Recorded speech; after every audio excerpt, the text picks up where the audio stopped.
question. What do doing a PhD, being a polyglot, and pole dancing have in common? Is there anything at all that connects these three things? Well, first of all, they all require a lot of strength, right? That's for sure. Physical and mental. They all require us to keep on overcoming our fears and our weaknesses. They require a lot of time and effort before you can see any progress. And often you might feel that you're going nowhere. The concept of anti-fragility that leads our salon today is truly a fascinating one.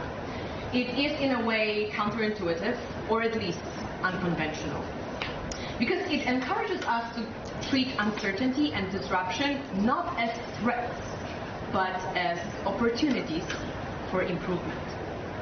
For what it's worth, my whole life is a testament to anti-fragility. I moved to Shanghai in 2017, it's been a while, and standing here right now, I speak to you as a published researcher, as a host of an award-winning podcast, as a polyglot, as a traveler who once roamed Asia for months without an address or a destination. But we all start somewhere, and my story started in June 1994 when I was born in Krakow, Poland. I grew up in a low-income workers' family, so trips abroad, extracurricular activities, private tutors, these were not for me. But what I lacked in resources, I had in determination. I was hungry for more and focused on getting there. And so I put a lot of effort into studying, and I attended the best schools in my city. I especially like languages. I did not become a polyglot because I grew up in a bilingual family or a multicultural environment. I learned my languages at school. I started English in primary school at the age of 7. I started French when I was 16, when I went to high school. I started Romanian when I went to university at 19, and at that time, I wasn't even thinking about picking up Chinese. At that time, all I wanted to do was travel and meet people, experience things. And since I lacked the financial resources, I had to find a way to make that happen. So in university, I started combining traveling with work, as I did when I went to France to work as an au pair. But also I discovered the possibilities of scholarships and exchange programs. I applied for many. I did youth exchange programs, I did language courses, I did translation workshops, I gained new skills, I made memories, and I formed friendships that I cultivate until today. Because the way I see it, these obstacles that I faced early on in my life, because of my socioeconomic background, they triggered my anti-fragility. So in 2015, I left Poland and moved to Bucharest to study on a scholarship, a semester abroad. My flatmates and I joined a community called Couchsurfing. Now, I don't know if you're familiar with Couchsurfing, but the underlying idea of this community is to make travel accessible to everyone. And so you could offer a place to stay for someone for free. And similarly, when going somewhere, you could request a couch at someone else's place. Now, soon enough, the couch at our apartment in Bucharest was requested by a young traveler whose goal was to hitchhike all the way to New Zealand.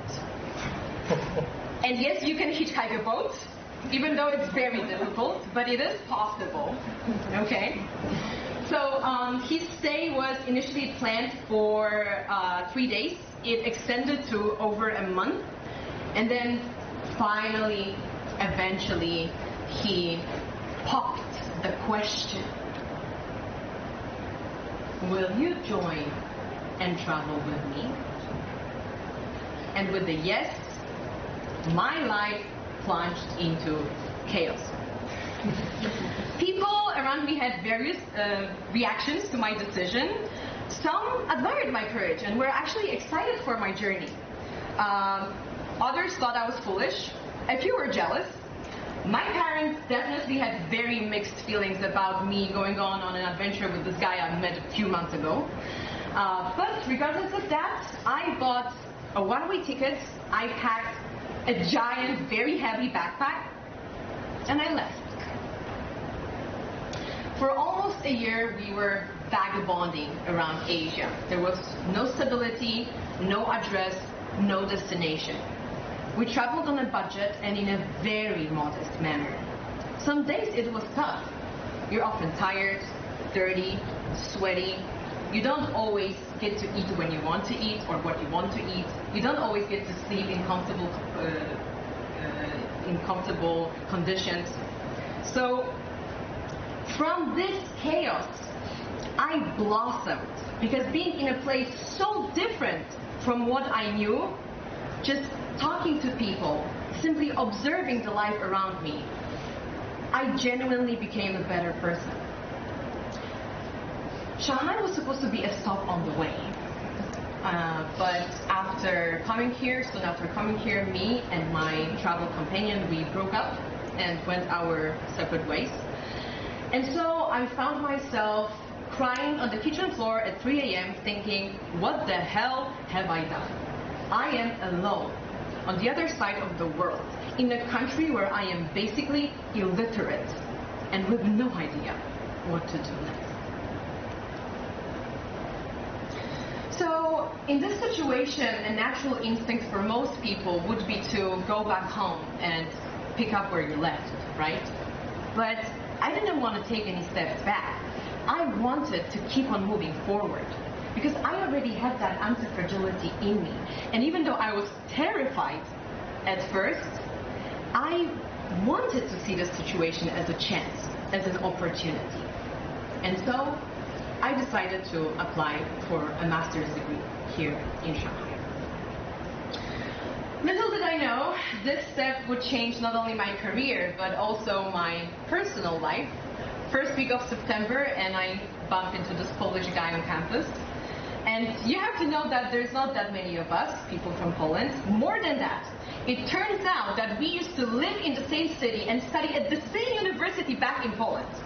But we had to travel all the way to China for our paths to cross.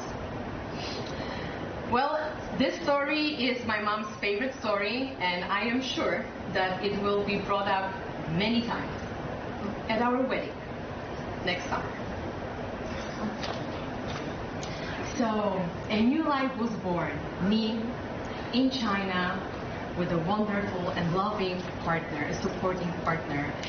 And I could stop here and say that this is the happy ending. But we've only made it to 2018 in this story. And the thing is that uncertainty in life, it never ends. As long as we are alive, things can happen. And it is up to us whether we will be fragile and breakable or anti-fragile and experiencing growth, albeit painful growth, in moments of difficulty. Me and my partner, we saved up some money and started a company. We started a fashion brand. At that time, I was already having a presence online, blogging, doing Instagram content. So starting this fashion brand was a big step for us and a dream come true.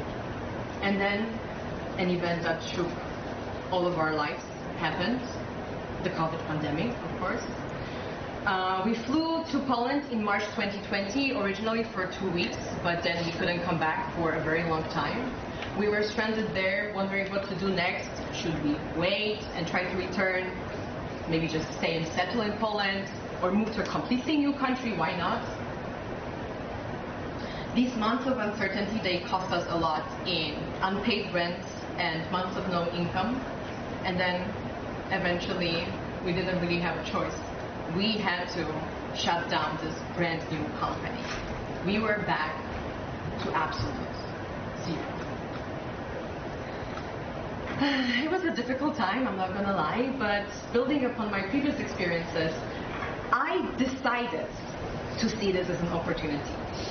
We returned to Shanghai, and then I recalled an instance when a professor at my university approached me during my master's degree and asked me whether I would like to pursue a PhD. At that time I said no, because I was really focused on becoming an entrepreneur and content creator. But after all of these experiences, I actually felt that academia is the path that I would like to follow. I found my way. And the same, my approach to content creation has changed, because I realized that what I really want to do is I want to share my knowledge about China. And so the idea of starting a podcast took seed as well. You see, being a woman means navigating a world filled with expectations and restrictions. Whether in academia, in business, or even in sports as I practice pole dance, I've had to confront stereotypes. But with each challenge, I grew stronger. Women in digital spaces, like in real life, face these same biases, but through anti-fragility, we, the women, continue to push boundaries, change norms, and thrive. That's why I see anti-fragility in my research too. I study social media, women, and computational social science. And you see, the internet and social media are inherently volatile and full of randomness. And that's why they mimic the conditions for anti-fragility. The thing about digital spaces is that they can both empower a community and give it a voice, but they can also silence a community. Let me give you an example. A while ago, I uploaded a picture from my birthday party to one of the big social media platforms in China. It was deleted almost the minute I posted it, okay? And I received a notification that this is inappropriate content. I was really confused, so I posted it again. Needless to say, I received the same notification.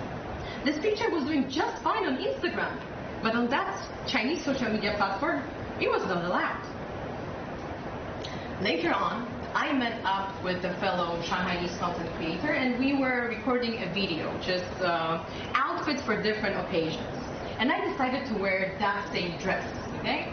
As we were recording, my friend, she complimented on that dress, and then she said something like, oh, we're just gonna have to cover your chest with an emoji or something. And once she said that, I started putting the pieces together. You see, the backbone of every social media platform are its algorithms. They moderate what gets to be recommended on the platform, what gets to be popular, and what gets to stay on the platform in the first place. Images deemed inappropriate are swiftly removed from these platforms, but that applies mostly to the images that represent, show the female body. You see, this type of gendered moderation can have severe implications for women's status on the internet. More than that, the problem with bias in digital spaces is that not only it reflects real-world biases, but also it has the potential to perpetuate and even amplify them. Misrepresentation or lack of representation online equals removal from the public sphere. In my research, I collected hundreds of social media posts on which women use different types of image abstraction techniques to cover certain areas of the body. It is a widespread technique in pole dance community, but you see, women in China that practice pole dance, they don't just give up their favorite sport. They don't give up this idea of recording themselves and posting their pictures and videos online. They don't change the way they dress. They adapt and they try, and they still do what they love, regardless of these challenges. The way I see it, the female content creator community found a way to turn obstacles into opportunities for expression. They create safe spaces. They actually challenge existing social norms and open a dialogue. Even though they have to navigate this minefield of digital constraints, they still grow stronger from it. They are forming communities around important topics like that. This technique is widely used by maternity bloggers, plus-size bloggers, who then are able to share their emotions and their knowledge. Women across the world, especially in digital spaces, are embodying anti-fragility every day. They navigate through bias and inequality by adapting and thriving. What they are doing is creating new narratives, forming resilient communities, and redefining what it means to be strong. As I reflect on my journey, I see how every challenge, every obstacle, it actually has contributed to my growth. For me, the idea of anti-fragility is not just a theoretical concept, it's a lived reality. It is the ability to take the uncertainty of life and use it as fuel for transformation and improvement. In the end, anti-fragility isn't about avoiding challenges. It's about knowing that each one is an opportunity to become stronger. So, as we continue to navigate this world filled with uncertainty and volatility, let us all embrace anti-fragility, both as individuals and as a collective.